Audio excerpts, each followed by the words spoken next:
ओ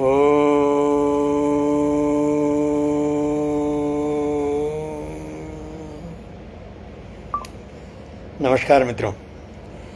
आज चैत्र शुक्ला द्वादशी 2079, इसके अनुसार 13 अप्रैल 2022 शाम के 5:40 हुआ चाहते हैं। आज का मेरा चौथा वीडियो है। सुबह मैंने 3 वीडियो बनाए और 3 वीडियो बना करके जो 5 का एक बंच बनता है वो पूरा हुआ। तो ये 5 का बंच के बाद एक समीक्षा सत्र चलता है। इस समीक्षा में हम उन 5 का सार संक्षेप लेते हैं। उन 5 में अगर मुझे किसी ने प्रश्न पूछा हो तो मैं प्रयत्न करता हूँ कि वो प्रश्न भी ले लूँ, लेकिन मैं स्वीकार करूँगा मित्रों कि आज मैं किसी भी वीडियो पर जो मित्रों ने अपना मत दिया, कमेंट दिया, मैं उसको देख नहीं सका हूँ। शरीर की अनुकूलता नहीं है, सांस तेज चलता है तो फिर बेचैनी रहती है, लेकिन कर्तव्य बोध से बंधा हुआ कि भाई ये जो विषय है ये देह रहते मैं पूरा कर पाऊँ।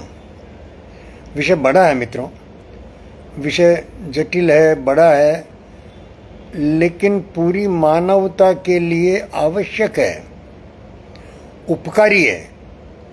इसको जान लेने से मानव अनेक समस्याओं से बच जाएगा, अनेक झगड़े अपने आप समाहित हो जाएंगे। सत्य को पूरा जानने से झगड़ों का या तो संभावना नहीं रहती या रूप बदल जाता है। ऐसा मैं आशा भी रखते हुए और थोड़ा बहुत जाना है कि भाई पूरा समझ करके सत्य को हो तो सत्य स्वीकार हो जाता है सबको। जैसे मैं अक्सर और कट्टरता के लिए, जिद के लिए, आतंक के लिए मुसलमान या इस्लाम को जिम्मेदार ठहराता हूँ। तो मेरे कई सारे मुस्लिम मित्र हैं, उनसे बात होती है और वो सत्य को जान करके चुप हो जाते हैं। वो इनकार कर नहीं सकते, सत्य तो सिर चढ़कर बोलता है। और कुछ लोग मान भी लेते हैं। कुछ लोग जरूर हैं इस्लाम में, मेरे मित्र हैं, जो मान लेते हैं कि हमको भीतर ही भीतर सुधार की ज़रूरत है, नहीं तो पूरी दुनिया में और हम पिटाई खा रहे हैं। भारतवर्ष में बहुत बड़ी संख्या में मुसलमान है और ये तथ्य है कि बाहर से नहीं आए, हमारे ही मित्र हैं, बंधु हैं। अरे कल तक हिंदू थे, एक विचार का फॉलो करके इस्लाम को मान करके मुसलमान कहलाए और उस कारण से ये उनकी मजबूरी है कट्टरता और नहीं मानना, अपने दोस्त नहीं मानना, नहीं स्वीकार करना। तो धैर्य रखते हैं, कानून अपना काम कर रहा है। देश का कानून तो आजकल बहुत अच्छे से काम करने लग गया, सबक देने लग गया। तो उस भय से भी, ये देखिए मुश्किल, ये भय और प्रलोभन से ही इस्लाम को स्वीकार किया है। अब शायद ये कानून का भय, देश के कानून का भय और प्रलोभन तो है ही। सबका साथ, सबका विकास, सबका विश्वास में मुसलमानों को बराबर सारी सुविधाएं मिली है, घर मिले हैं और क्या क्या नहीं मिला है। माने बैंक खातों में पैसे मुस्लिम किसानों को आराम से जाते हैं, बिना किसी बाधा के जाते हैं। तो ये प्रलोभन और भय दोनों के बल पर उम्मीद कर सकते हैं कि भाई ये मुसलमान भी और रास्ते पर आएगा और कट्टरता छोड़ेगा, आतंक छोड़ेगा।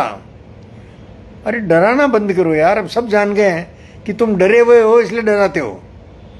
अब कोई तुम्हारे धौंस में नहीं आएगा। मित्रों, मैं ये कह रहा हूं कि ये सब पूरा सत्य को पूरा जान लेने का ये लाभ है कि साफ साफ कह पाते हैं। तो मैं वर्तमान के 11वें और 12वें सत्र में और अधूरा ज्ञान जो है किस प्रकार से नुकसान कर सकता है, इसको 11वें सत्र में विज्ञान की दृष्टि से पकड़ करके और 12वें सत्र में जिसे अध्यात्म कहा जाता है, सांस्कृतिक धारा है, हमारे ग्रंथ हैं जिनका वाचन आज चलता है, उपदेशक उपदेश देते हैं, संत जन बैठे हैं, उन सब की दृष्टि से कि वो भी फंसे हुए हैं। किस प्रकार अधूरा ज्ञान जो है, अधूरी स्वीकृति वो आदमी को फंसाती है, ऐसा 11वें और 12वें सत्र में अनेक उदाहरण देकर और बताने का प्रयत्न किया गया है। देखिए, मैं अनेक कह रहा हूँ तो वो बहुत कम है, उदाहरण बहुत चुन चुन करके और सैंपल के रूप में घर के स्तर से लेकर के फिर मोहल्ला, समाज, प्रांत, देश और विश्व, पूरे विश्व तक गए बिना पूरी मानवता की बात नहीं होती, तो बात समग्रता में हो रही है। इसलिए पूरे परिवेश से और विज्ञान के अलग और अध्यात्म से अलग ऐसे उदाहरण उठा करके 11वें और 12वें सत्र में कहने का प्रयत्न हुआ है। इसी प्रकार 13वें और 14वें सत्र में उसका उल्टा, कि जहाँ जहाँ हमारा ज्ञान पूर्णता पाता है या जहाँ जहाँ किसी भी पहेली को हम हल कर पाते हैं, पहेली को हल करना मतलब हम पूरा जान गए, किसी प्रश्न का उत्तर पा लेना मतलब हम पूरा जान गए, गणित के किसी प्रश्न को हल कर लेना मतलब उस सीमा तक की जो समस्या है उसके हल होने का सुख हमको अनुभव होता है, सबको अनुभव होता है। तो ये जानकारी के पूरा होने का सुख है, उसका महत्व है। ये 2 सत्रों में ये मैंने कहने का प्रयत्न किया। मित्रों, अंतिम सत्र में एक मिला जुला, जो कई सारे उदाहरण ज़रूरी थे, बच गए थे, और ये अंतिम सत्र आप सुनेंगे या 13वां, 14वां, 15वां तीनों सत्रों में बहुत आपको जल्दी जल्दी जंप मिलेगा। मित्रों, ऐसा लगेगा कि क्या कह रहा हूँ मैं, कहाँ से कहाँ जा रहा हूँ। मैं घर की बात को यूक्रेन से मिला रहा हूँ, जो थोड़ी सी कठिन सी लगती है, लेकिन सूत्र एक ही काम कर रहा है कि अधूरी जानकारी वो ठीक से काम नहीं आती, और जानकारी पूरी हो तो सब चुप हो जाते हैं। जैसे भारत के विदेश मंत्री एस जयशंकर ने और अमेरिका के पत्रकारों को और अमेरिकी विदेश मंत्री के सामने ऐसा चुप कराया कि भाई आप रसिया के बारे में कुछ नहीं बोलते, या आप रसिया से अभी भी तेल मंगा रहे हैं, जबकि हमने उस पर बैन लगाया है कि कोई भी तेल नहीं मंगाएगा। तो आप कैसी दोस्ती है हमसे? ये दोस्ती है तो हमारी बात मानो। तो उन्होंने कहा कि देखिए, भारत की अपनी विदेश नीति या भारत का अपने हितों के आधार पर हम विचार करते हैं, अपने हितों को देखते हैं। ये नहीं कहा कि आप सब भी अपनी धौंस जमाने के लिए सब कर रहे हैं, ये नहीं कहा। साफ ये स्वीकार किया कि भारत अपने हितों को देख करके अपनी नीति तय करता है। और दूसरी बात, आप हम पर जो रसिया से तेल मंगाने का आरोप लगा रहे हो, तो भाई हमारी ज़रूरत तो महीने में जितने तेल की है उतना तेल तो रसिया से मंगाकर एक दोपहर में खाली कर देता है यूरोप। तो इस पर ध्यान दीजिए। जबकि यूरोप तो आपका नाक का बाल है, आपको प्रिय है। नाटो और अमेरिका मिलकर ही तो रसिया पर दबाव डाल रहे हैं सारे। नाटो ने तो सारे ये जो सैंक्शंस है उनका समर्थन किया है, बढ़ चढ़कर बात बोल रहा है फंसा दिया बेचारे यूक्रेन को।